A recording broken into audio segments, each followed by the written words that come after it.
Hello students, कैसे हैं आप सब लोग। आई होप आप लोग अच्छे होंगे, अच्छे से पढ़ाई कर रहे होंगे। सैंपल पेपर रिलीज हो गया, इसकी मैंने अपडेट आपको दे दी थी। बच्चों ने डाउनलोड भी कर लिया है। अगर आपने नहीं डाउनलोड करा तो टेलीग्राम पे जाके यार डाउनलोड कर लेना, ठीक है। अच्छा, अब बात करते हैं यार सैंपल पेपर। एक बार तो बहुत जल्दी आ गया, मतलब आपने देखा हो, नोटिस भी करा हो, आपने बहुत जगह सुना भी होगा। ऐसा पहली बार ऐसा हुआ कि इतनी जल्दी सारी चीजें बता दी गई हो, नहीं तो ये चीज बहुत लेट होती है, बच्चे बड़े परेशान भी होते हैं। तो मैंने कहा एक बार एनालिसिस कर दूं कि यार पेपर का लेवल क्या था, मतलब कंपेयर करें अगर एनसीईआरटी से जो हम पढ़ने वाले हैं तो हमारी एनसीईआरटी से कितने टाइप के क्वेश्चंस थे। तो पहले तो मैं एक पहली चीज क्लियर कर दूं कि एनसीईआरटी से ही काफी क्वेश्चंस हैं, मतलब समझ रहे हो, बहुत क्वेश्चन है। लेकिन एक चीज और आपको डाउट में आएगी, क्या सर पेपर भी ऐसा आता है? ऐसा नहीं होता है।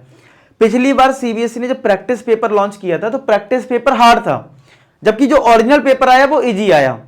ऐसी 12th के साथ हुआ था कि पेपर हार्ड आया उनका। तो सैंपल पेपर से ये कभी डिसाइड मत करना कि पेपर अगर सैंपल पेपर इजी है तो जो फाइनल पेपर है वो भी इजी आएगा, या अगर ये हार्ड है तो वो भी हार्ड आएगा। ये सिर्फ एक आइडिया देने के लिए होता है कि ठीक है बच्चों, इस टाइप के क्वेश्चंस रहेंगे, वो हार्ड भी हो सकते हैं, सिंपल भी हो सकते हैं। तो आई होप आप लोगों को ये कंफ्यूजन अब कभी नहीं होगी, ठीक है। चलो अब बात करते हैं जो सीबीएसई ने सैंपल पेपर दिया है उसके अकॉर्डिंग कौन कौन से क्वेश्चन बिल्कुल आसान है, बिल्कुल एनसीईआरटी से एग्जैक्ट चीजें हैं। तो आप देख सकते हो यहां पे क्वेश्चन नंबर 1, 2, 3, 4 ये स्टार्टिंग से जो ऑब्जेक्टिव क्वेश्चंस होते हैं। आपको पता होगा कि यार पैटर्न सीबीएसई का पता होगा कि शुरुआत के 20 क्वेश्चंस आपके एमसीक्यूज होते हैं। अगर आपको नहीं पता पेपर पैटर्न तो कमेंट सेक्शन लिख देना, please make a video on paper pattern, कि भाई पेपर का पैटर्न क्या है, कि मतलब कितने क्वेश्चन ऑब्जेक्टिव हैं। आपने अगर सैंपल पेपर देख लिया तो आपको पता लग रहा होगा क्या क्या, 9th में भी आपने दिया होगा तो वही सेम रहता है। फिर भी अगर आपको लगता है उसकी भी एक एनालिसिस वीडियो बना दिया जाए तो आप बता देना, तो मैं उस पर काम कर लूंगा और आपको बना दीजिए। लिख देना comment section please make a video on paper pattern, ठीक है। चलो स्टार्टिंग के 1, 2, 3, 4, 5, 6, 8, एक 7 बीच में छोड़ा गया है, 11, 12, 13, 14, 18, 21, 24, 32, 35 ये ऐसे क्वेश्चंस देखे गए हैं जो प्योर एनसीईआरटी। देखो अगर आप कंपेयर करोगे ना, जब आप एनसीईआरटी कंप्लीट कर लोगे तो आपको ज्यादातर एनसीईआरटी जैसे ही लगेंगे, लेकिन फिर भी मैंने थोड़ा डिवीजन कर दिया कि देखो। और दूसरा, अब ऐसा नहीं कि किसी को 35 क्वेश्चन सिंपल लग रहा है, हो सकता है किसी को एवरेज लग रहा हो, तो वो डिपेंड करता है कि हमारी प्रीवियस नॉलेज कितनी अच्छी है, हमें कितनी चीज समझ में आ गई है, तो वो थोड़ा बहुत डिफर कर सकता है। फिर भी मैंने इस पॉइंट ऑफ व्यू से बनाया कि एनसीईआरटी अगर आप कर रहे हो तो आपको यार ये क्वेश्चन तो बहुत आसान लगेंगे, ठीक है। तो अगर आप एनसीईआरटी कर लोगे तो बढ़िया से ये क्वेश्चन बड़े प्यार से हो रहे होंगे, काफी क्वेश्चंस ये इजी में आ जाते हैं। फिर मैंने एक कैटेगरी दी है एवरेज की, भाई कुछ क्वेश्चंस ऐसे भी होंगे जो आपको एनसीईआरटी से तो लगेंगे देखने में, लेकिन थोड़ा सा अच्छा लेवल रहेगा, तो यानी कि आपको थोड़ा, अगर आपने एक्स्ट्रा क्वेश्चंस कर रखे हैं तो आपको वो एनसीईआरटी जैसे ही लगेंगे।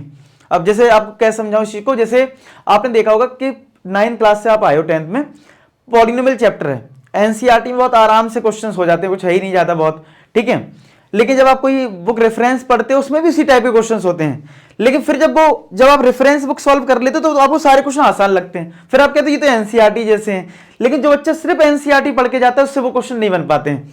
तो मैं इसके लिए यही बोलूंगा कि आपको थोड़ा सा एक्स्ट्रा एफर्ट मारना पड़ता है, थोड़ा सा एक्स्ट्रा एफर्ट मारना पड़ता है। जब आप थोड़ा सा एक्स्ट्रा एफर्ट मारते हो तो आउटकम जो है वो अच्छा आता है, आउटकम जो है अच्छा आता है। आपने एक्सपीरियंस किया होगा, जिन बच्चों ने नहीं किया तो बेटा देखो ऐसा है, आपको एक्स्ट्रा तो पढ़ना ही पड़ेगा, ठीक है।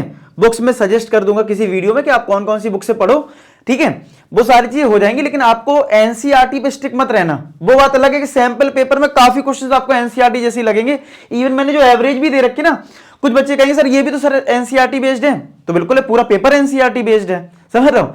तो यार उससे कंफ्यूज मत होना, वो तो बस मैंने कैटेगरी बना दी थोड़ी थोड़ी, लेकिन पेपर काफी हद तक बहुत सिंपल कैटेगरी में बोलूंगा, मतलब हार्ड तो है ही नहीं पेपर में बोलूं, एक आधा क्वेश्चन छोड़ के हार्ड तो कुछ है ही नहीं, ठीक है। अब लेकिन केस स्टडी में किसी को दिक्कत आ रही हो वो एक अलग बात है, लेकिन पेपर ओवरऑल देखें, केस स्टडी को हटा दें, ठीक है। जिनको लैंग्वेज पढ़ने में टाइम लगता है, वो सब स्पीड में दिक्कत आती है, तो वो एक स्पीड प्रॉब्लम हो सकती है किसी की, ठीक है। उसके वजह से लेकर पेपर को हार्ड नहीं बोलेंगे, पेपर को मैं एक एवरेज कैटेगरी में डालूंगा, मतलब सिंपल टू एवरेज, मतलब सिंपल ज्यादा है और फिर एवरेज, तो हार्ड की तो बात ही नहीं है, एक आधा क्वेश्चन छोड़ के। तो आपको सैंपल पेपर ऐसा दिख रहा है, लेकिन फाइनल पेपर कैसा आएगा वो मैं फिर से बोल रहा हूं, वो कुछ भी हो सकता है, हार्ड भी आ सकता है, सिंपल भी आ सकता है, एवरेज भी आ सकता है, ठीक है। तो आपको एक एक्स्ट्रा एफर्ट मानना पड़ेगा थोड़े अच्छे क्वेश्चंस करने के लिए, तो ये क्वेश्चन मैंने फिलहाल एवरेज कैटेगरी में डाल रखे हैं 9, 10, 15, 16, 17, 19, 20, 22, 23, 26, 27, 29, 36, 38, ये मैंने एक एवरेज कैटेगरी में दे रखे हैं। तो ये इससे एक आइडिया लगता है कि अच्छा ठीक है, इतने क्वेश्चन एवरेज में आते हैं सैंपल पेपर, ठीक है। अच्छा, दूसरा ये कि आपको अगर एक्स्ट्रा एफर्ट मारना है, सारी चीजें यूट्यूब पर चल ही रही है, फ्री ऑफ कॉस्ट सारी चीज चल रही है, तो अगर, लेकिन आपके में कुछ बच्चे ऐसे भी होंगे कि सोच रहे होंगे कि यार कुछ हम ज्वाइन कर सकते हैं क्या। देखो, तो अनअकैडमी आपको पता है कि एक बैच चल रहा है, 20 अप्रैल से स्टार्ट होगा, ठीक है।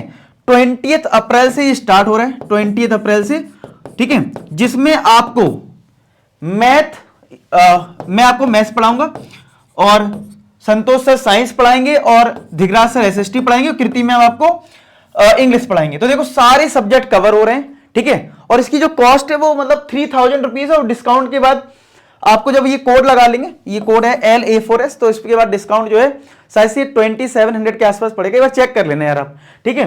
तो ये कोड लगाने से जितना डिस्काउंट मिल सकता है वो मिल जाएगा, लेकिन आपको सारी चीजें टॉप एजुकेटर्स आपको मिल जाएंगे। धिगराज सर को आप जानते हो कितना प्यार देते हो आप, ठीक है। तो सारी चीजें आपको बढ़िया से मिल जाएंगी, और वो भी एक साल के लिए पूरा कोर्स कंप्लीट होने की फीस है ये, ठीक है।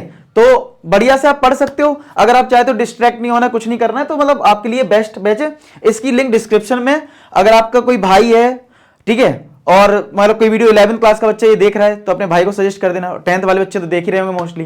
तो अगर आपको लगता है कि यार हमें अच्छे से थोड़ा पढ़ाई करना है, मेंटरशिप चाहिए, डाउट्स के लिए चीज, पर्सनल डाउट्स क्लियर हो जाए, मुझसे आप अपने डाउट्स पूछ पाओ। तो होता है ना कई बार कि यूट्यूब पे तो मैं सारी चीज पढ़ाऊंगी आपको, सब कुछ बता दूंगा, लेकिन कई बार क्या होता है सर आप डाउट क्लियर कर दो ये वाला, तो वो चीज फिर यूट्यूब पे तो पॉसिबल होती नहीं, इमेज भेज नहीं सकते हो, तो वहां पे क्या होता है इमेज देख के आप कर सकते हो सारी चीजें।